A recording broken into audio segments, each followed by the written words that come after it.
नमस्कार, मैं अरुण कुमार पांडे। आप द न्यूज वर्ड्स देख रहे हैं। आज बिहार के शिक्षकों के लिए एक अच्छी खबर आई है। दिसंबर महीने में लोगों ने आवेदन दिया। 1 तारीख से 1 दिसंबर से 15 दिसंबर तक ऑनलाइन आवेदन दिया कि उनके तबादले किए जाएं। सरकार, अब चुनाव का साल है तो शिक्षकों की सुविधा के लिए सरकार अब उनके स्थानांतरण पदस्थापन के लिए तैयार हो गई। ये तो उनकी पुरानी मांग थी कि उनके लिए सरकार ट्रांसफ़र की पॉलिसी लाई, लेकिन वो दर्द देने वाला था। अब पॉलिसी में तो जिस ढंग से शर्त लगा दी गई थी कि पंचायत से बाहर, गृह पंचायत से बाहर, गृह प्रखंड से बाहर, गृह अनुमंडल से बाहर, इस तरह से, तो अब वो सारे शर्त को हटा करके अब हुआ कि वो स्थानांतरण पदस्थापन की वो नीति ही समाप्त कर दी गई। और उसको लेकर तो कोर्ट में भी मामला चला गया था। अब हुआ कि नहीं, विशेष परिस्थिति में हम शिक्षक का तबादला करेंगे। तो कोई 1,90,000 आवेदन आ गए। उसमें 1,60,000 ऐसे आवेदन थे जिन्होंने ये विभाग को कहा, अनुरोध किया कि भाई अब तो इतनी दूर पर हम पदस्थापित हैं कि हमको दिक्कत हो रही है। और टोटल 1,90,000 आवेदन आए। तो आज सरकार ने कहा कि भाई इन आवेदनों का अब तो निष्पादन एक साथ तो संभव है नहीं, तो 4 चरणों में तबादला होगा। अब उसको लेकर आज प्राथमिक शिक्षा निदेशक पंकज कुमार ने एक मार्गनिर्देशिका जारी की है। ये मार्गनिर्देशिका का मतलब ये है कि शिक्षकों को जताना है कि किस कैटेगरी के शिक्षकों को कब तबादला होगा। और उसमें जो जानकारी दी गई है, अब अगले ही सप्ताह से, आज 3 तारीख हो गया, अब अगले सप्ताह संभवतः 6-7 तारीख से ही जनवरी महीने में 3 फेज में जिन शिक्षकों की कैटेगरी बनाई गई है उनका तबादला हो जाएगा। वो शिक्षक हैं असाध्य रोग से ग्रस्त, गंभीर रोग से ग्रस्त, विकलांग शिक्षक, फिर वो पति पत्नी एक जगह चाहते हैं वैसे शिक्षक, परित्यक्ता विधवा शिक्षक, और फिर इसी तरह से महिला शिक्षक जो दूरी के आधार पर स्थानांतरण चाहते हैं। इस सब की 1, 2, 3, 4 करके कैटेगरी बनाई है सरकार ने। तो मुझे लगता है जो विभाग की तैयारी है कि इन सारे लोगों का तबादला इसी जनवरी महीने में हो जाएगा। और 6-7 तारीख से जो जानकारी विभाग से मिली है कि स्थानांतरण का ये 1 to 1 तबादला का आदेश जारी होना है। तो फेज क्या है? फेज है कि पहले फेज में असाध्य रोग, जिसमें कैंसर, किडनी, लीवर, हृदय रोग, दिव्यांगता और भी विधवा, परित्यक्ता, ऐसे आधार पर ट्रांसफ़र होगा, जो 6-7 जनवरी से ये आदेश जारी हो सकता है। दूसरा फेज है पति पत्नी के पदस्थापन के आधार पर ट्रांसफ़र। तीसरा फेज है दूरी के आधार पर महिला शिक्षकों का ऐच्छिक ट्रांसफ़र। और चौथा फेज है पुरुष शिक्षकों का दूरी के आधार पर ऐच्छिक ट्रांसफ़र। तो जो पुरुष शिक्षक हैं उनके लिए तो वेट करना पड़ेगा। अब लगता है कि मार्च में ही उनका तबादला होगा, इसलिए कि सरकार ने जो अभी तय किया है वो ये कि फरवरी महीने में तो इंटर एग्ज़ाम होगा और मैट्रिक की परीक्षा होगी। 1 फरवरी से 15 फरवरी तक इंटर की परीक्षा होनी है और 17 फरवरी से लास्ट डे ऑफ फरवरी तक होनी है मैट्रिक की परीक्षा। तो पुरुष शिक्षक हैं, अब उनका तबादला फरवरी के बाद मतलब मार्च में होगा, अप्रैल में होगा। तो ये आज सरकार की जो मार्ग निर्देशिका आई है वो इसी बात का गवाह है। और सरकार ने इसमें एक 16 अधिकारियों की टीम बना दी है जो स्पेशली इसी ट्रांसफ़र पोस्टिंग के काम को देखेंगे और ये तबादला की कार्रवाई होगी। ये आज जो सरकार का निर्देश जारी हुआ है, मार्ग निर्देशिका आई है, उससे यह स्पष्ट होता है। अभी पूरे महीने में, अभी जनवरी महीने में तो विभाग में तबादले की धूम रहेगी, लेकिन उसमें लगभग जो अभी अनुमान है उसमें 30,000 शिक्षक इस कैटेगरी में आएंगे।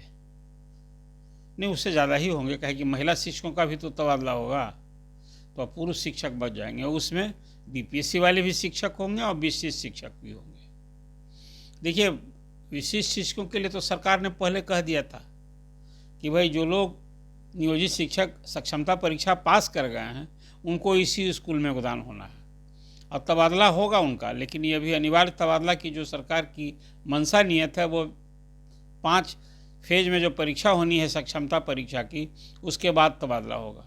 तो अभी तो 2 ही बार परीक्षा हुई है, तो आप समझिए कि अब वो नियोजित शिक्षक जो विशिष्ट शिक्षक बन गए हैं, उनका तबादला तो अब चुनाव के बाद ही संभव है। नवंबर में जब चुनाव होना है तब तो तबादला उसके पहले तो अभी बीच में 3 बार परीक्षा होनी है, सक्षमता परीक्षा अभी 2 बार ही हुई है। अब 85,000 से शिक्षक हैं जिनको अभी नियोजित शिक्षक बचे हैं, जिनको परीक्षा देनी है। उसमें तो जो मेरी अपनी समझ जानकारी मिल रही है उससे है कि जो 2000 लालू प्रसाद जी के राजकाज में जो शिक्षक बहाल हुए थे शिक्षा मित्र रूप में, फिर बाद में वो नियोजित शिक्षक बन गए हैं, उसमें अधिसंख्य लोग तो शायद ही नियोजित शिक्षक जो होंगे वो सक्षमता परीक्षा देंगे। वो जहाँ हैं वहीं रहना कबूल करेंगे, और उनको अब कोई अतिरिक्त सुविधा मिलेगी कि नहीं मिलेगी अभी सब सवाल है। अभी आपने देखा होगा खबर, एक अध्यापिका वो सक्षमता परीक्षा पास हो गई और विशिष्ट शिक्षक जो 1 तारीख से बनना था 1 और 7 जनवरी से उसके पहले ही रिटायर हो गई 31 तारीख को। तो अभी तो ये महीना दिन में नहीं, इस साल वर्ष 2024 में और 25 में अच्छी खासी संख्या में शिक्षक रिटायर होने वाले हैं। अब तो बहुत भाग्यशाली शिक्षक होना, अध्यापक की बात मैं नहीं कह रहा हूँ, बीपीएससी से नियुक्त शिक्षकों की बात, लेकिन जो नियोजित शिक्षक हैं उसमें तो बड़ी संख्या में लोग कोई 10 साल भी शायद ही नौकरी कर पाएंगे, और 10 साल पर पेंशन का पूरा पेंशन मिलने के हकदार होते हैं, और 20 साल की सेवा के बाद पूरा पेंशन मिलता है। तो ये सब तो खैर अलग सवाल है। विशिष्ट शिक्षकों के लिए जो अभी सेवा निरंतरता की बात है वो तो एक अपनी जगह भी कायम है, कहाँ हुई प्रमोशन की बात। नियोजित शिक्षकों की लड़ाई लड़ रहे हैं लोग, कानूनी लड़ाई रहे हैं, कोर्ट से आदेश भी हो गया है, लेकिन अब अभी पेकी हो रही है। तो कुल मिलाजुला कर आज खासकर शिक्षकों के ऐच्छिक स्थानांतरण को लेकर के सरकार ने एक मार्गदर्शिका जारी की है। उससे ये है कि पुरुष शिक्षक जो ऐच्छिक स्थानांतरण चाहते हैं उनको अभी कम से कम फरवरी तक तो इंतज़ार करना होगा, और इंटर और मैट्रिक परीक्षा के बाद ही उनका स्थानांतरण पदस्थापन होना है। लेकिन ये तय है कि चुनाव के पहले ये ऐच्छिक ट्रांसफ़र पोस्टिंग जो होना है वो तो हो ही जाना है।